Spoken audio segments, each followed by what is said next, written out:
Good morning, good afternoon, and good evening, wherever you're joining from.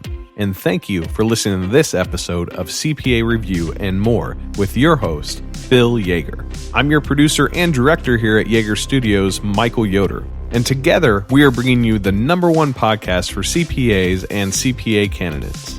If you're in the market for a CPA review course, or you want to know more about what Yaeger CPA Review has to offer, check out our website at yaegercpareview.com. We're excited to tell you about our new Yaeger CPA Review subscription format. It's the same great Yaeger CPA Review course that you know and love with a new month-to-month, no long-term commitment subscription format. But without any further delay, I'm going to pass the microphone over to our host, Phil Yaeger. Good day, everyone. This is Phil Yaeger, and welcome to our podcast, CPA Review and More. And as you know, we scan the globe every week looking for people who are influential, all right, intelligent, and have a lot of good facts to share with you. And we located Arianna Campbell. Arianna lives in Charleston, South Carolina. Arianna is director. All right, we'll discuss what that is. And she is a black belt. You have your black belt in karate? My black belt actually in Lean Six Sigma. My karate skills, not that good. But my what is LSS black belt? That stands for Lean Six Sigma, which is a process improvement methodology. And the black belt just indicates the level of certification that I have within that methodology. So you learned how to defend yourself in case, you got involved in some type of thing that would end up on Law and Order, Special Victims Unit, right? Well, thanks for a pretty interesting story, but it actually is all centered around process improvement. No karate skills here, but definitely all about process improvement. So what did you have to do to get that black belt? How do you get it? Well, that's an interesting question. So I started off first with getting my Lean Six Sigma green belt, and that took a certain amount of hours that I had to complete as well as a project. And then I studied for my black belt, which was also an hours requirement and a little bit more of an in-depth project to show that I could facilitate the methodology. What's the methodology? So the Lean Six Sigma, I'm not sure. I know that a lot of people may have heard about Lean Six Sigma from a manufacturing context. That's where people typically say that they've heard of it, whether it be in manufacturing or learning it from school. But it's really a process improvement methodology that focuses on efficiency and consistency to help create more effective processes. Essentially, it's all about removing the wasteful activities or the things that don't add value, and making sure that we are aligning the processes that we're doing with what actually adds value from the client's point of view. And that's a really important part. Value is always determined by the client. So it's a business designation. Is that what you're saying? It's a business designation, and Lean Six Sigma, while it originated in manufacturing, it's being applied to professional services. You hear about it in healthcare as well, but CPA firms across the country are using it to really help find capacity to focus on the things that matter. How many people have this designation, this black belt in LSS, which you stated? I mean, what's the exam like? I mean, do you have to take a written exam, or what do you have to do? No, that's a great question. So as far as how many people have the designation across the country, I'm not sure. I know that within the profession, it's a little bit harder to come across people that have their Lean Six Sigma black belt. We've worked with quite a few CPAs who actually do have their green belt designation, but the test itself is it's a number. I took mine from the University of Georgia, but it involved a number of online study courses. We had some group work in online groups, and then we had to take intermediate tests. And then at the end, after we had completed, I believe it was over 200 hours, then we had to take a final exam and then complete a project. Did this help you get your present position at Boomer Consulting? It did. So it's a very important part of my role in Boomer Consulting and making sure that we are, using that methodology in the correct way to help firms be more successful and future ready. Yeah, I've never heard of that, actually, that black belt and that. I looked at and said, is she a karate expert? Or, please share with us your education. Where'd you get your sociology degree? So I got my sociology degree from UW-Madison. And then I spent some time in advertising. Actually, I spent 5 years in advertising as an account manager and transitioned to Boomer Consulting. And I started off as a receptionist or in an administrative position. Worked from there into a project manager role, and then eventually moved into a consulting role. And then from there into my current role as director. How does someone with a sociology degree end up as in the consulting field? I mean, what was your background to bring you? You said you had you worked in advertising, correct? Worked in advertising. Yeah. Mm-hmm. What do you do? Explain. I don't think I asked you. What do you do at Boomer Consulting exactly? And what is your relationship with accountants, CPAs at Boomer Consulting? And what do you do for them? Sure. So at Boomer Consulting, we work exclusively with CPA firms, and we help them through a combination of communities, so peer groups, consulting, obviously, and training, and 5 areas that are critical to their success. So we help with process, obviously, that's the area that I primarily focus in, but also talent. How do you define process, by the way?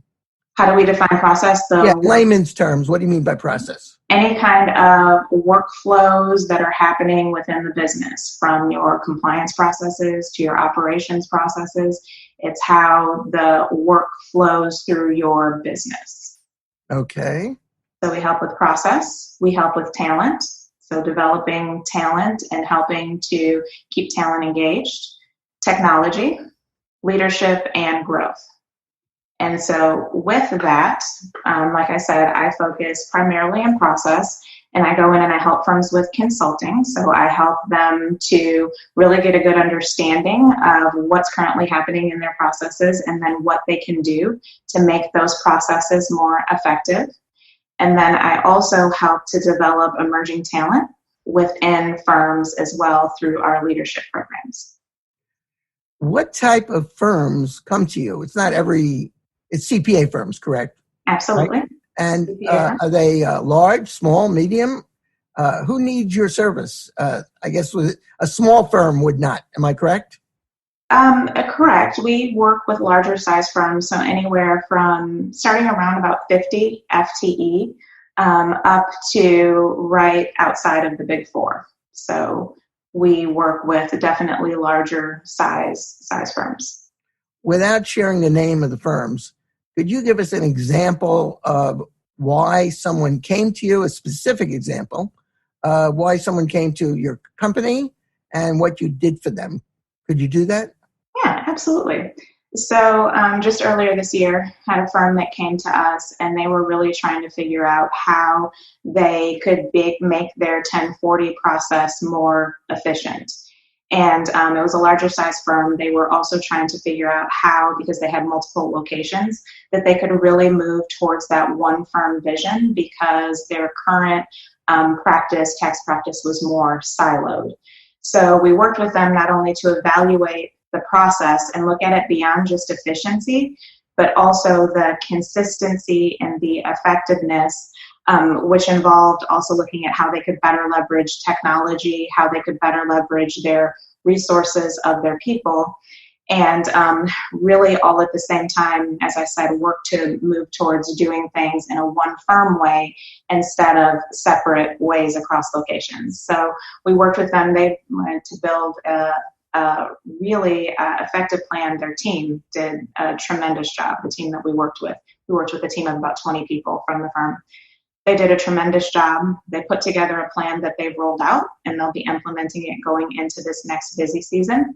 And their goals are, again, to make the process more efficient, so to reduce turnaround time in their 1040 practice, to also provide more training and learning and development opportunities for their staff, to move towards that one firm vision, and of course to increase the bottom line. Starting at step one, all right, this firm prepares 1040s, individual tax returns, correct? Mm-hmm. And what was the problem they were experiencing that they came to you? They felt like there was certainly an opportunity to see better realization on their overall 1040 business, but they're also really looking to streamline the process. They felt that there were steps and things that they were doing within that process that maybe didn't need to be done or they could have been doing in a different way. For example, can you give me an example? What did you streamline? So when we think about the intake of client information comes in multiple different ways. It comes in piecemeal. Sometimes it drips in. So one part of what we did was we worked to streamline the front end of that process. Part of it was through client education and helping to communicate better with the clients on the front end. But it was also leveraging technology. In this case, the firm decided to go with TaxCaddy, which is a technology. Sorry, what was the name of that? What was that? TaxCaddy. What is that? It is an electronic way for you to organize your information from your clients. So it's not like an electronic PDF or a portal. It's actually an app that the clients that they subscribe to, and then they are able to submit their information that way. And there's a dashboard on the CPA side that also allows them to assess how much information has come in and to communicate with the client. And it makes it in a format that our clients are dealing with in their everyday life. They're not dealing with an electronic organizer or a portal or something like that. They're actually able to go to an app in their phone and interact with their CPA that way. I know a lot of the clients, when I did tax returns, did not like to fill out organizers. And you could send it to them, and they would still come in with their box of receipts and everything. Yep. They still do that. I don't know if they still do that. They do still. They absolutely still do that. So do you educate the CPA firm on how to educate their clients? Uh-huh. For example, I mean, I would come to a CPA firm and say, all right, I don't like to fill out these organizers, and, I'm paying you, and I really don't know what's taxable, deductible. Here's the box. Let's sit here for an hour or two and discuss this, and you tell me what's taxable and what's deductible. All right? I'm not going to fill out an organizer. Yeah. All right? That's right. What most clients say. They don't want to. All right. So how are you going to get me to change the way I am as the client? All right. Go ahead. You can tell the CPA, they got to tell their client they must fill out the organizer. What do you do? No. So the first thing that you have to do is help the client to understand what's in it for them and how you're adding value to them. Okay. And again, when we're using technologies that actually work with our clients' everyday lives instead of against, because we know when you get that however many page organizer and you put it down on your desk, there's no feelings that you have of, I can't wait to start filling that out. So client education comes into the whole fact of, thinking about how you use your online banking app to get the information that you need there. Letting the client know that you don't have to bring in the papers the way that you have in the past, that you have this opportunity to utilize technology to actually upload your information. You can do it throughout the year. So helping to educate them on whatever tool you're using, whether it's TaxCaddy or another tool. Also letting them know within there's the functionality for linking. So it can pull the information from their accounts into that. And as you start to tell your clients about these different features that they're already familiar with, because you're comparing it to something like a mint.com or something like that, speaking in their language, it helps them to understand how this is so much easier for them. They don't have to keep track of the papers and the different things. And in some cases, you don't even need to bring the information in. Let's sit down and have a conversation after we finish the return so that we can talk about the insights from that, and we can help to free up some client time on the front end by making it easier for them to get the information to us. Really, you want to make it easier for them to do business with you. But aren't you really saying to them still, go to your app and and get the information from the bank? Aren't you? Is that what you're doing? Are you telling them to go still and get the information, but not bring in receipts? So some of the information is automatically downloaded. And again, this gets into the part of the details that firm by firm, they determine what the best messaging is for their client. We help to provide guidance on how to make the process work well for them, as well as some tips or guidance around client education. But individually, the firms determine what their approach is going to be. But as far as using a tool like that, it's letting them know the ease of you just have to snap pictures of your receipts. The tool itself is going to help to make those connections with your bank, with your investment accounts, with things like that, so that you're not having to get that information and bring it in. It's really all talking about a perspective of client value and the use of technology, which has been very well received by clients because, again, it's more in line with what they're doing in their everyday lives. How much resistance do the clients give the firm still? Is it completely cleared up that resistance? So there's always going to be resistance. We tell firms when we work with them that there shouldn't be an expectation of 100% buy-in internally or externally. In fact, that's what usually holds firms up from making progress, is that they want something that's either a perfect solution or a solution that's going to provide 100% buy-in. And that doesn't exist. And with the pace of change, we don't have the time to wait for perfect solutions. We need to focus on continuous improvement. But as far as the resistance part of it, in some cases, it depends on the client base. We hear from people if they have a more elderly client base or a more ag-based client base, that there are other things that they explore as far as a tool. But you'd actually be surprised at how many people are open and actually excited about using technology. I mean, think about just the demographics and the adoption of technology across the board, the demographics of people who are on Facebook, who have smartphones, things like that. So in lots of cases, you find that it's something that the clients have been waiting for. Did you say the clients they have who are elderly, they like the technology? Or would they prefer to go back to the other way? Some are very excited about the technology because, again, they have smartphones and they're on Facebook interacting with family members and things like that. So we try to encourage firms not to make assumptions based on their client demographics, but to truly give them an opportunity to try the tool. And obviously, if we know that we have a client who doesn't have a smartphone and we've talked to Mr. Smith and we know we've been working with him for years, obviously we still want to service him well and not force the technology on him, but we don't want to make assumptions, just general assumptions across any kind of demographic. If a client does not agree to anything that you recommend and they're totally resistant to everything, in other words, why should I do anything if I'm paying you, the CPA? All right. Do you recommend to your client to maybe sever relationship with that client? The answer is it depends. First, you want to find out the why of why they're resistant. I mean, I would never recommend a knee-jerk reaction of firing a client based on their resistance. Sometimes they need more education or understanding or even training on how to use something or understanding it. And it's hard to say, what the rest of their relationship might be like with the firm. It might not make sense to fire them, but look at them as more of an exception. But what we do talk about is that overall, if your client base is resistant to technology as a whole, if that's really true, then you need to be thinking about how that's going to impact your firm for the future. Because if it's really true that your client base isn't on board with using technology, they don't want to try new things, they like paper, then that's really going to be putting your firm at risk for growth in the future if they're not willing to get on board, because technology is, it's not even of the future, it's of the now.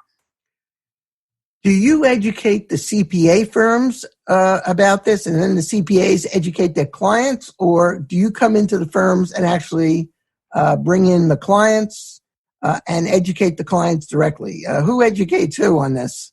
No, that's a great question. So we at Boomer Consulting, not just me alone, but we work to help educate CPA firms and partner with them to find solutions for their clients. And then they take the lead on the client education. One of the great things that I love about Boomer is that it's not only us that helps to provide the education, but with our peer groups and peer communities, they can find out what their peers who are in similar situations have done to help successfully navigate, whether it be client education, the technology implementation, talent issues within their firm. So we really see it as being collaborative with working with us and working with their peers to find the best solutions. Is your sociology degree help because of having to do with relationships? How do you use your sociology degree in what you do?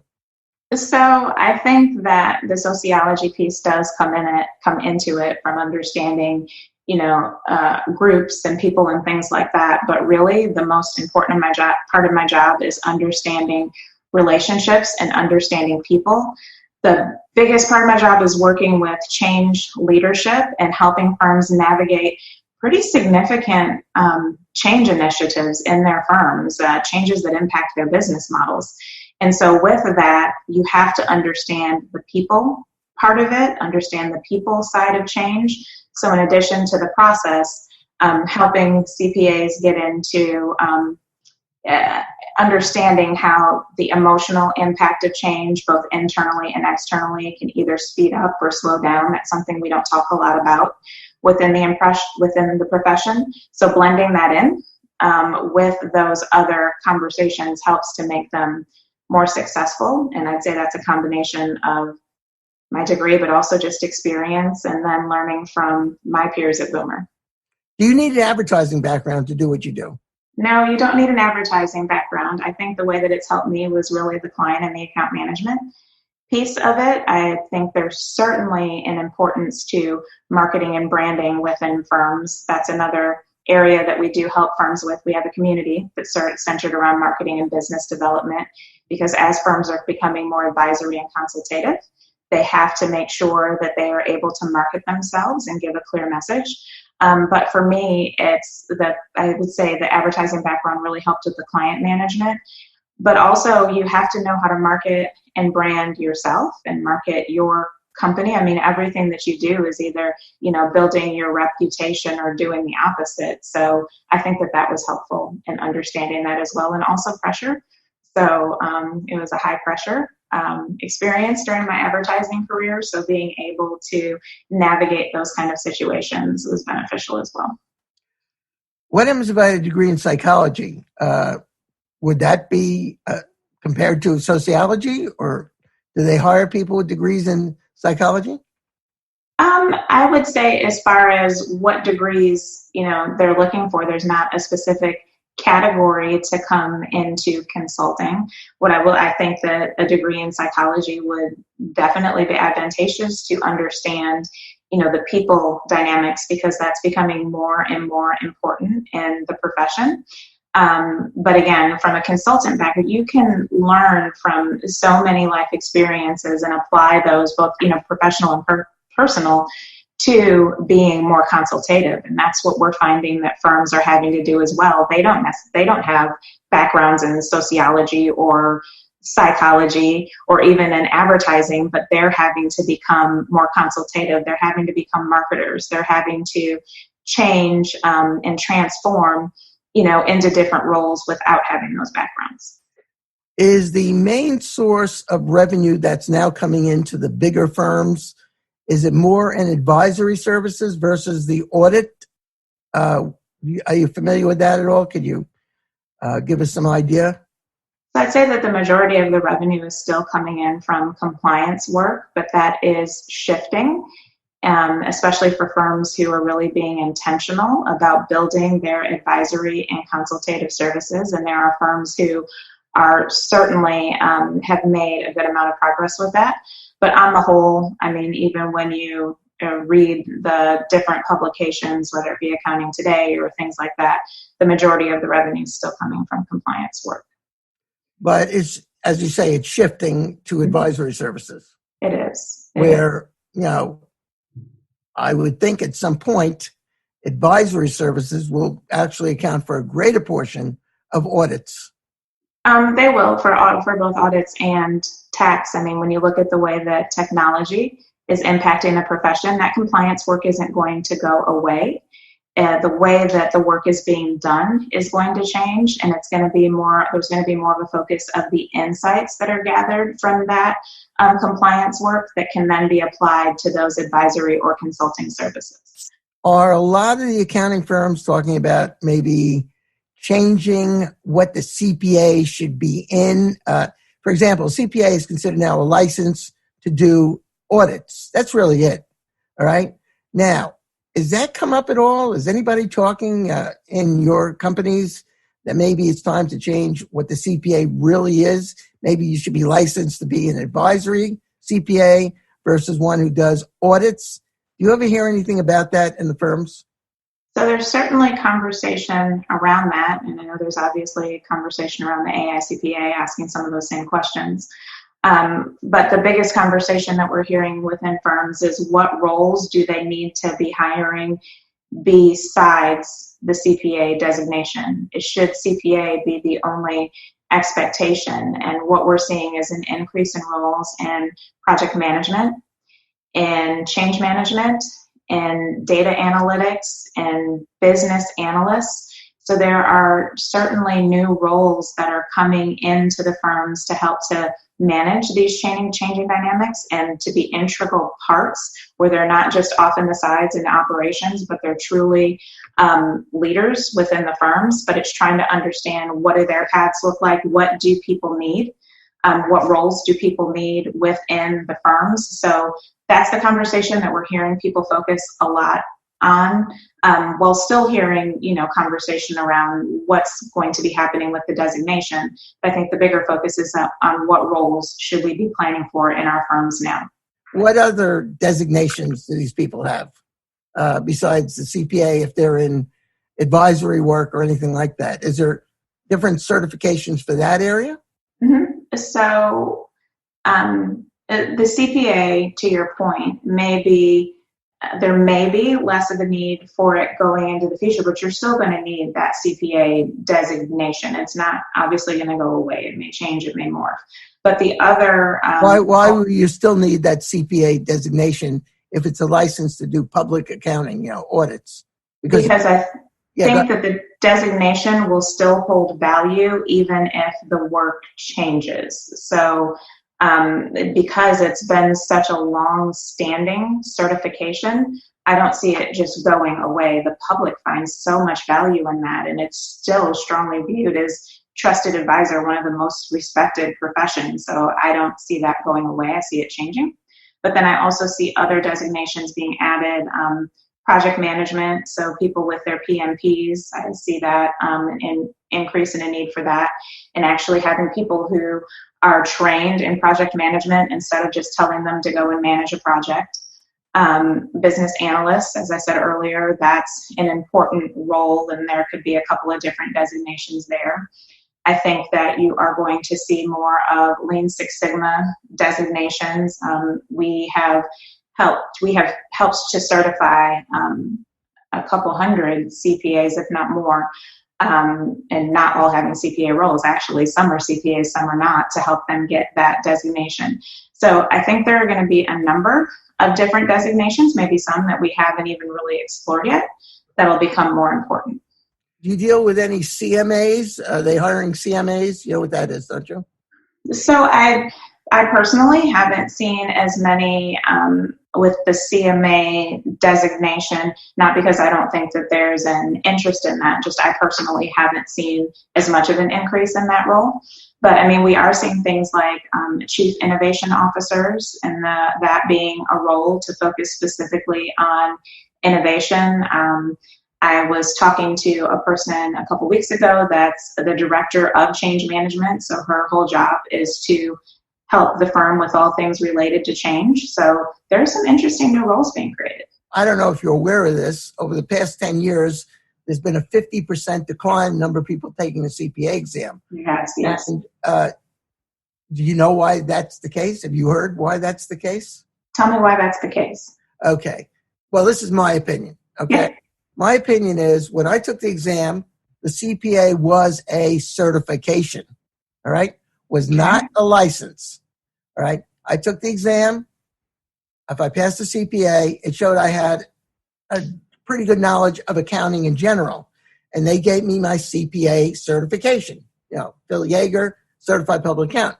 Now, I had a choice there.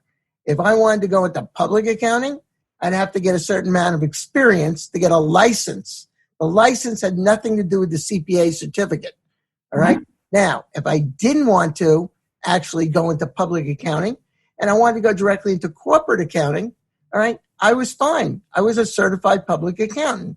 But now, all right, I don't know how many years ago this happened, but they decided a CPA is not a certification. It's a license, okay? And it's a license to practice public accounting, which makes the experience requirement getting more and more difficult, which means that basically, if you want to get that license, you have to work in a CPA firm or under a CPA for a period of time. Now, what you're doing is you're forcing people to work in public accounting or under a CPA. So, if I decided, hey, I took the CPA exam and I pass it, yeah, I have the CPA, but they're not going to give me my plaque that says I'm a certified public accountant because I have to get my experience requirement. Now, what happens if I want to go into the federal government? All right. A lot of times in the federal government, all right, there are no CPAs to work under to, say, hey, this is what you're doing, and that work would qualify. And most of the states now have gone to that. We have to work under a CPA or work in an accounting firm. You know what the problem is with the CPA? They're dealing with several different, the boards of accountancy, NASBA, National Association of State Boards. There's so many different, too many cooks. That's the whole thing. And I don't know if they're recognizing it because I don't want this designation to become a dinosaur. All right. So, that's why I'm curious. You're saying that a lot of the firms, CPA firms, they will have non-CPAs doing the work that the CPAs used to do. So, where is this designation going? Yeah, absolutely. And I love your passion around this topic. As I said earlier, I personally don't think that the CPA designation is going to go away. I think, like I said, you're going to see other roles helping to work in and to support CPA firms as they move towards being more advisory and consultative. In fact, I continue to, in our leadership classes where I do get the opportunity to work with the emerging leaders, there are still people who are, committed to and working through sitting for the CPA exam.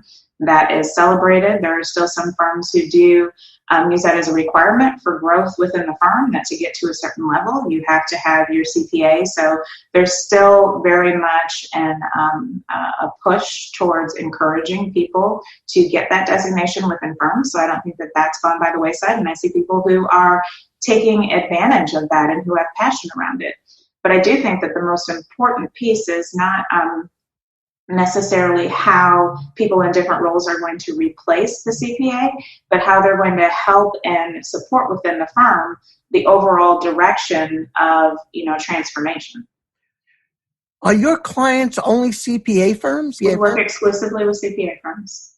Okay. All right. We've been doing so for the past 25 years. Well, I guess do you have contact with the employees at the firms in any way? Absolutely. We work with them through leadership development, through our process improvement projects. Absolutely. And no one complains that if they pass or they're studying for the exam, they're working so hard. CPA firms, have busy seasons. All right. Where did they find the time to study for the exam? I mean, do the firms really want them to pass the exam? Because if they pass the exam and they get their experience, they'll go on to something else that maybe has some type of they can live their life normally, if you want to call it that. All right. So I was speaking to a young lady just this past week. We were at a conference together, and she is getting ready to sit for the last section. And I was talking to her because she has 2 kids. She's obviously working full time in the firm, so she's trying to balance a lot of things. She just became a manager.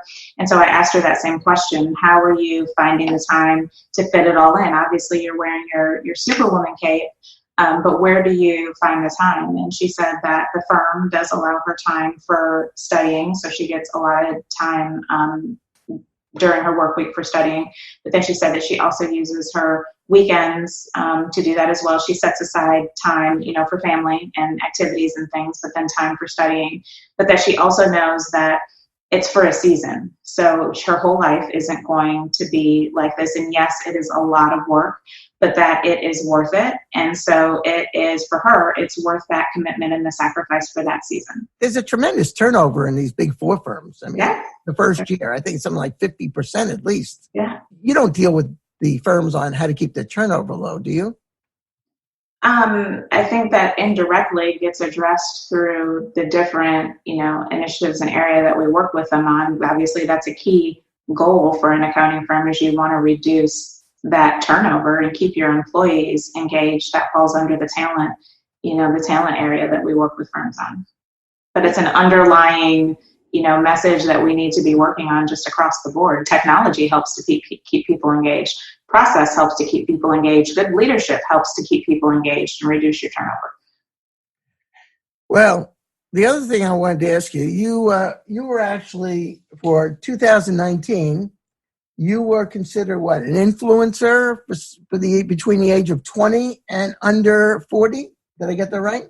Yes, a CPA practice advisor, 20 under 40 superstars. You were a superstar. Are you still a superstar? I think so. I think I still have my superstardom. You still have that? For sure. Yeah. You weren't on that show. You probably never heard of it. Star Search? No. I do remember Star Search. I used to love watching Star Search. Oh, I was never on Star Search. Were you? Oh, yeah. Yeah, of course. I did.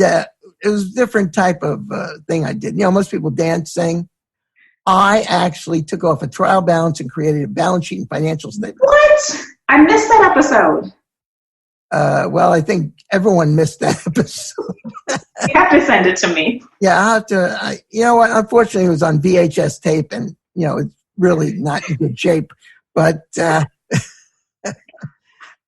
have a good sense of humor.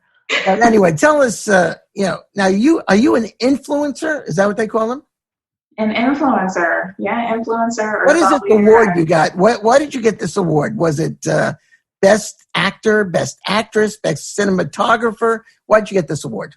It was not best actor or best actress, but it was, and it's truly an honor to be able to work with firms and help support them in helping to move forward with process improvement, process effectiveness initiatives that are making a significant impact in their firm. And that's what the award category was centered around, was those myself and the other 19 people who were identified as truly being impactful and working with firms to help them make progress. How did your name get into this group to possibly be picked?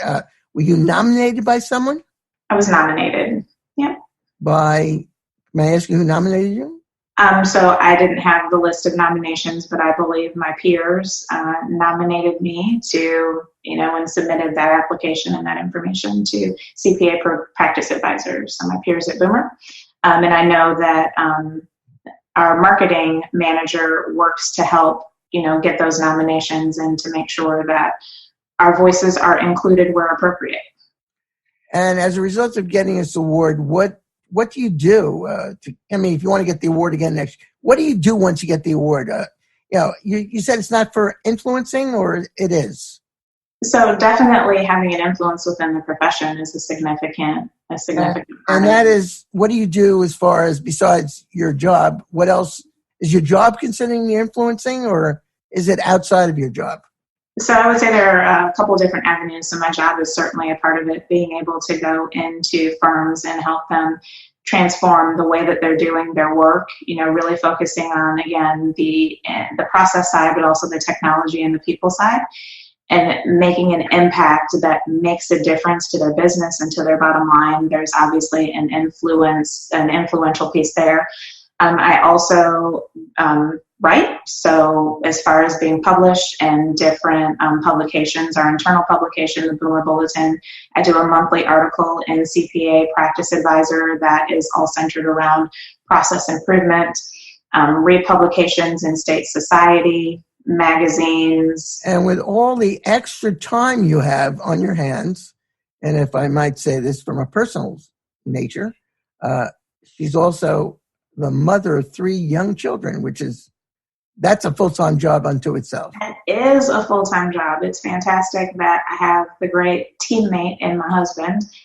Teamwork definitely makes that dream work. But yes, 3 kiddos. So we have our girls, they're 9-year-old identical twins, and then our son Wesley is 5.